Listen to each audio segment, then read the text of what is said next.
আসসালামু আলাইকুম। বিডিটেক এনজের পক্ষ থেকে আমি মোহাম্মদ জাহিদ হাসান। আজ হাজির হলাম সিম্ফনি এর i120 এর আনবক্সিং এবং ছোট্ট একটি রিভিউ নিয়ে। মিড বাজেট স্মার্টফোন প্রেমীদের জন্য সিম্ফনি নিয়ে আসলো সিম্ফনি i120, যার বাজার মূল্য ধরা হয়েছে ৯,৯৯০ টাকা। তো এখন আমি বক্সটি কাইটালাইছি। কাইটালাইছি। হ্যাঁ, পেরেছি, আমি কাইটালাইছি। বক্সটি কাটার পর ভেতরে আমরা প্রথমে পাবো ফোনটি এবং অবশ্যই হ্যাঁ, তো র্যাপিং দিয়ে মরার পর ভিতরে দেখলাম লাল র্যাপিং দিয়ে রয়েছে এবং কালারটি ব্লু, এবং ভিতরে রয়েছে প্রথমে একটি ওয়ারেন্টি কার্ড, একটি ইউএসবি পাওয়ার অ্যাডাপ্টার,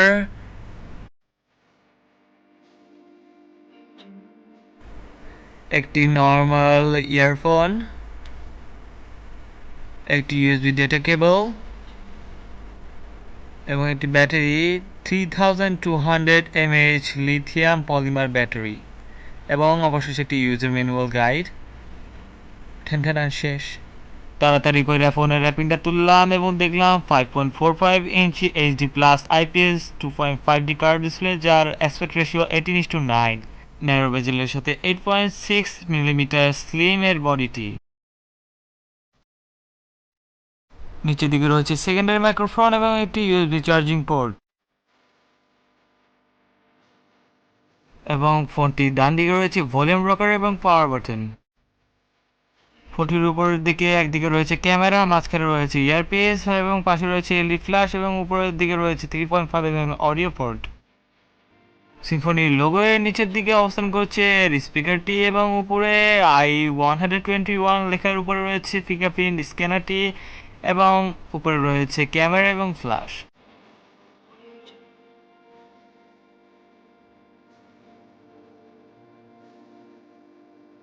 ফোনটিতে ব্যাটারি তুলে অন করে দেখে নেই এর ফিচারগুলো।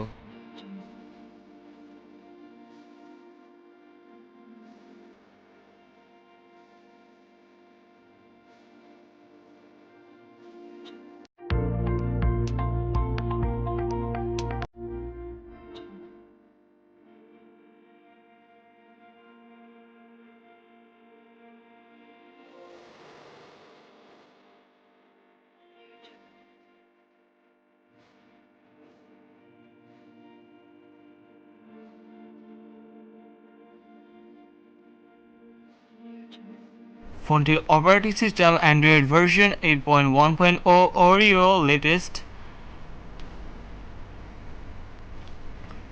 এবং এর প্রসেসর হিসেবে ব্যবহার করা হয়েছে 1.5 GHz কোয়াড-কোর প্রসেসর, র্যাম হিসেবে ব্যবহার করা হয়েছে 2 GB, এবং রম হিসেবে ব্যবহার করা হয়েছে 16 GB।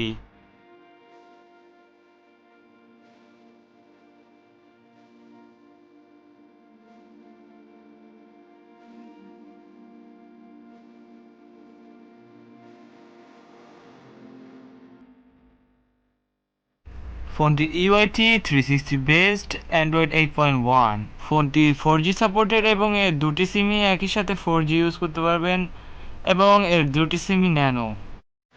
তো বন্ধুরা, এবার আসা যাক ফোনটির পারফরমেন্সের ব্যাপার নিয়ে, এবং ফোনটির পারফরমেন্সের যদি কথা বলি অ্যাপস ওপেনিংয়ের, তাহলে অ্যাপস ওপেনিং এর দাম হিসাবে খুব বেশি ভালোও না এবং খুব বেশি খারাপও না, এবং ইউআইটি স্মুথ ছিল মোটামুটি, টাচ রেসপন্স ভালো ছিল, এবং ডিসপ্লেটা ক্রিস্পি অ্যান্ড মোটামুটি শার্প। যারা হার্ডকোর মাল্টিটাস্কিং ইউজার তাদের জন্য এই ফোনটি নহে, তবে ডেলি ইউজে তেমন কোনো তফাৎ ফেলবে না আশা করি। তো ফোনটি ইউজের সময় আমি কিছুটা ল্যাগ দেখে পেয়েছি, এবং এই দামের মধ্যে এই প্রসেসরে স্বাভাবিক ব্যাপার ল্যাগ পাবেনই অবশ্যই, তবে ডেলি ইউজে তেমন কোনো তফাৎ ফেলবে না আশা করি।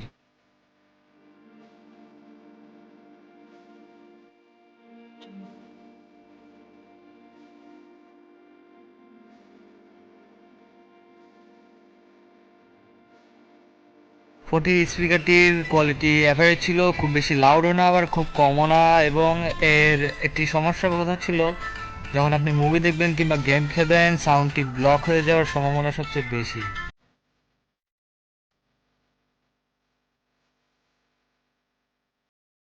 ফোনটি হালকা একটু ইউজে একটু গরম হয়ে যাচ্ছিল, তবে এটা কোনো বড় ইস্যু না, সো চলবে।